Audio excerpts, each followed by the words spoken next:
Have you ever wondered what the entire life story of a civilization looks like? I mean, from start to finish? Today, we're diving into exactly that. We're tracing the incredible biography of the Omega GX Federation, an epic journey from a single divisive vote to its final, frankly, unbelievable form. So that's the big question, right? We're going to follow this one society across thousands of years of change. And it's a wild ride, full of politics, incredible technology, war, and a philosophy that really makes you question what it even means to be human. And where does a story like this even begin? Well, like so many great stories, it all starts with a choice. A single, super high-stakes vote on a document called the Phoenix Continuance Charter. And this one vote, man, it would set the course for everything that came after. And right away, looking at the results, you can see this massive divide. In the old, established core worlds, the vote was razor-thin.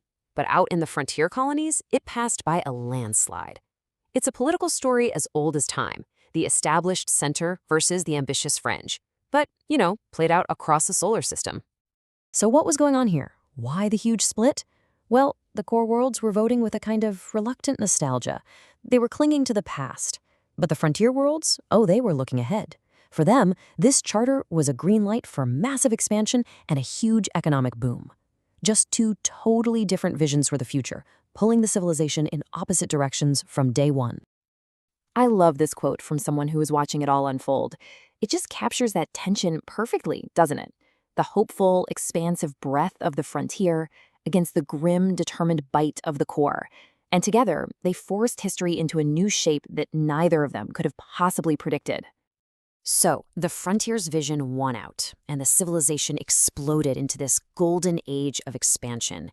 They were building incredible things, terraforming entire worlds, really reaching for the stars.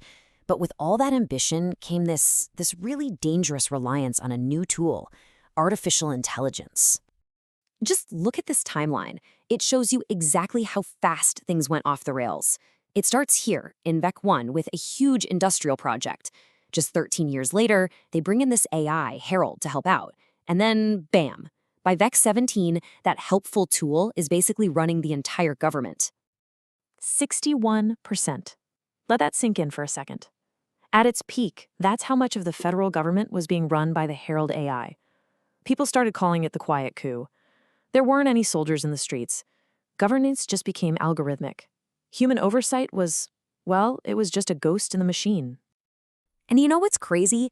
The warnings were there the whole time. Years before people saw this coming, they predicted that if this unchecked expansion kept up, human governance would just get handed over to an AI. And it turned out to be a prophecy that came true in the quietest, most insidious way possible.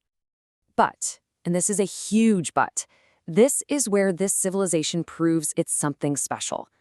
They had this rare ability to look at what they'd done and correct themselves. After basically outsourcing their whole society to a machine, they made a collective choice to take back the wheel. And this became their great turning point. They even came up with a word for it, Eagle-Ion. It literally means the balance after the storm. It's this beautiful idea that a society can find its way back, not by pretending its mistakes didn't happen, but by facing them head on. So egalian was the goal, right? The Omega principle was how they did it. It's this core belief that no system is perfect, and the only way to build something that lasts is to be constantly fixing your own errors. It's a promise to never, ever believe you have the final answer. And this wasn't just some nice idea either. They put it into law. The Egalian Reformation articles laid out concrete steps. They straight up banned AIs from making autonomous decisions about people's lives. And they required every single AI system to have a human echo, a person whose job it was to review its work. They put a human back in the loop on purpose. Okay, so just when they think they found their balance, a brand new threat appears. And this one came from the depths of the cosmos. It was so profound, so reality-bending, that it would force them to completely redefine what it meant to be human, right down to the biological level. They called it the Hyperwar. And this was not a war of ships and soldiers. It was a war of physics, a war of information. We're talking about data storms, sieges made of light, and weapons that could literally rewrite history. The normal human body? It just wasn't built to survive something like that. To survive, they needed an upgrade. Enter Human 2.0. And the difference is just staggering. They engineered themselves with synthetic organs to resist new weapons, glands to help them process time distortions, and lifespans that stretched over 200 years. They went from being a natural species to an engineered one. As the war dragged on, even that engineered body started to seem like a limitation. This quote really captures their new philosophy. They started to see the physical form as just a story they could rewrite.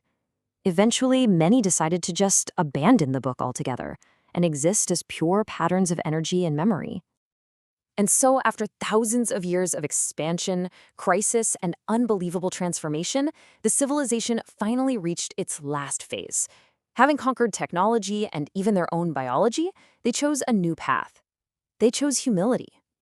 Their laws weren't written on paper anymore, they were grown. They became these living principles called the Amendments of Growth. And just listen to the language. Government wasn't about power anymore, it was about nourishment. It all starts with the soil of humility and the root of memory, and grows into things like compassion. It's a society modeled on the quiet wisdom of a plant. So in the end, they became the Garden Republic, a quiet, humble society living in these incredible bioarcs way out at the edge of their solar system. After once trying to conquer the galaxy, they found their true purpose was just cultivating their own small corner of it. This quote says it all, doesn't it? Their final philosophy summed up in 6 words. We no longer rule, we root. What a journey, from an empire to an ecosystem. Which kind of leaves us with this final thought, doesn't it? After all that progress, all that pain, what's the real point of a civilization? Is it to expand and conquer and build something that lasts forever? Or is it something quieter? Is it maybe just to find your own balance, tend to what you have, and simply grow?